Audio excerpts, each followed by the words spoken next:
Last night, things heated up fast. You had reporting from legitimate, like real reporters that cover Texas A&M about how an offer's been made, a deal is close to being done, they're near the finish line and stuff like that. And of course you had, idiots on Twitter do their thing and whatnot. But you had legitimate reporting that he is the candidate, priority one, and they're not engaging with anybody else, and it's close. Nobody from Ole Miss's side, though, shared that sentiment last night. And then today, obviously, everybody was wondering what was going on. What was going on? Is Chris Beard going to Texas A&M? Is Chris Beard going to Texas A&M? Turns out, as first reported by Chase Parham, who was all over this thing, by the way, for Rebel Grove, he, despite the national people never giving local guys any credit for literally anything, like on Pete Nakos broke it, according to the On3 site. No, it was Chase, but Chase reported first that Chris Beard was expected to stay in Oxford, and then sure enough, that is exactly what is happening now. According to Chase and others now at this point, Texas A&M's offer to Chris Beard was a $7.3 million a year salary and a significant investment in NIL. Ole Miss obviously has matched that to the satisfactory level of Chris Beard. They are significantly increasing his salary.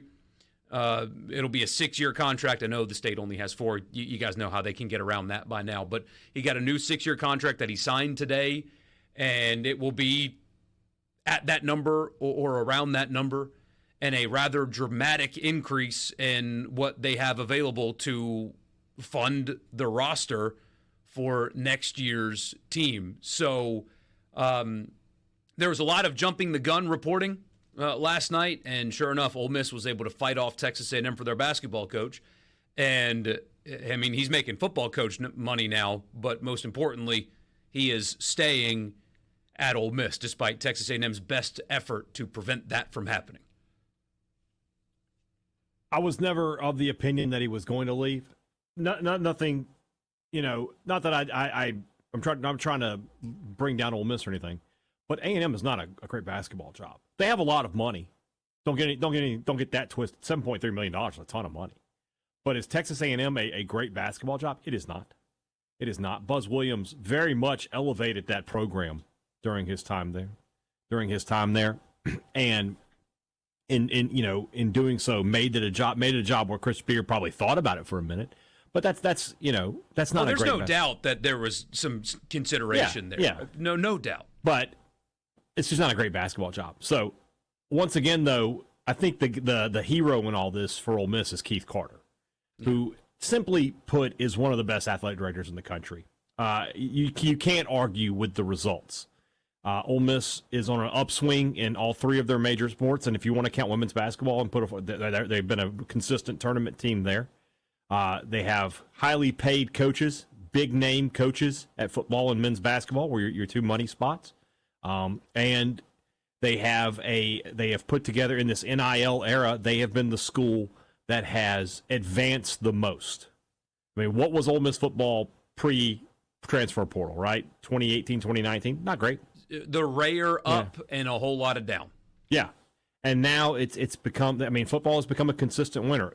They had a bad season for the roster that they had, and they won 10 games. They won 10 games, yeah. The men's basketball clearly on the upswing. Baseball, they had some down years, but now they're looking like they figured some things out, and at least going to be back in the postseason this year. We'll see about hosting. Right now, they would be projected to host. So, yeah, Keith Carter is the guy who I think deserves a ton of credit for what he's done as an athletic director and his ability to make Ole Miss a school where big-time coaches feel like they can succeed at a high level.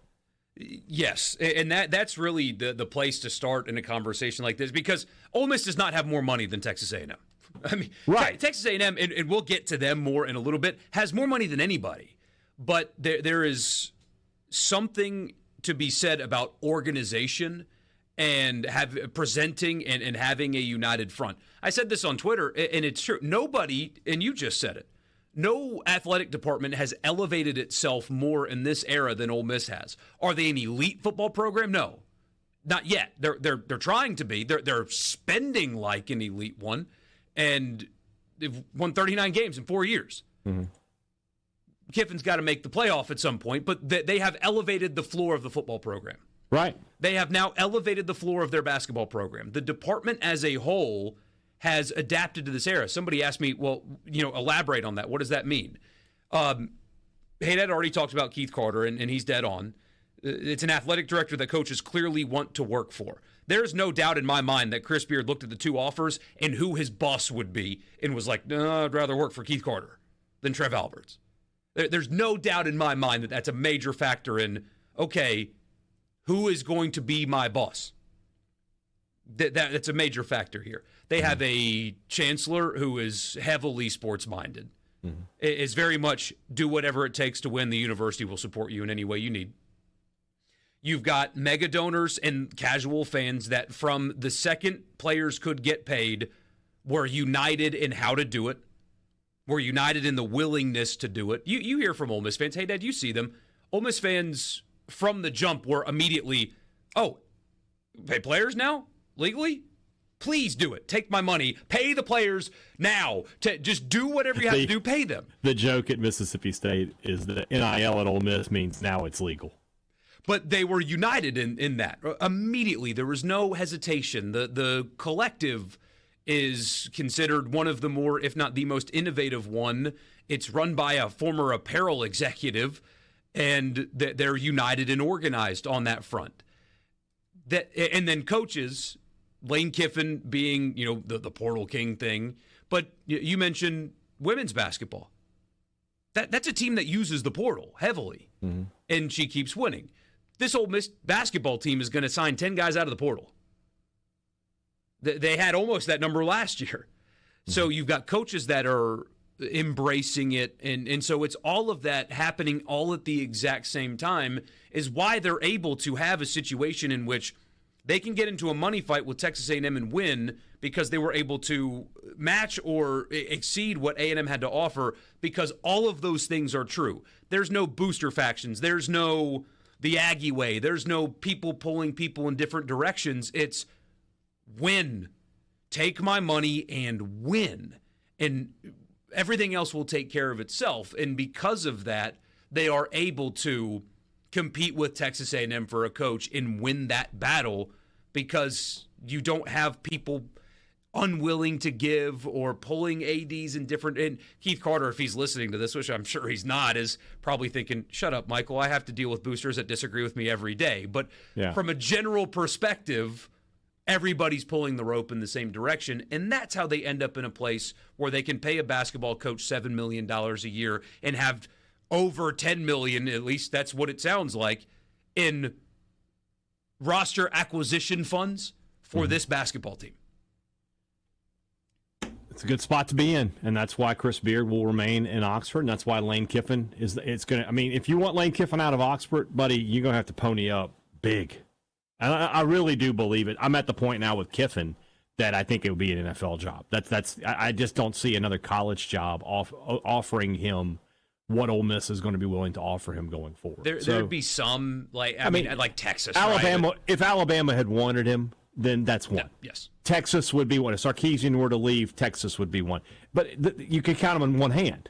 I don't have to. I don't know. For example, I'll give you an example. I think that this year we could see changes at Florida and LSU. Right?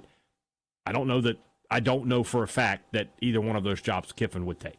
I don't know for a fact. I would lean towards he would take LSU, but I don't know that for a fact. I don't think he would take Florida. So that's where that's a good spot to be in if you're Ole Miss. So, like I said, you have to give Keith Carter just a ton of credit for what he's been able to build, since he took over that job. Because when he took over that job, Ole Miss was not in a great spot. Awful shape. They were not in a great spot in any sport. I mean, outside of baseball. They had baseball, and that was about it. And now look where they are. Chase is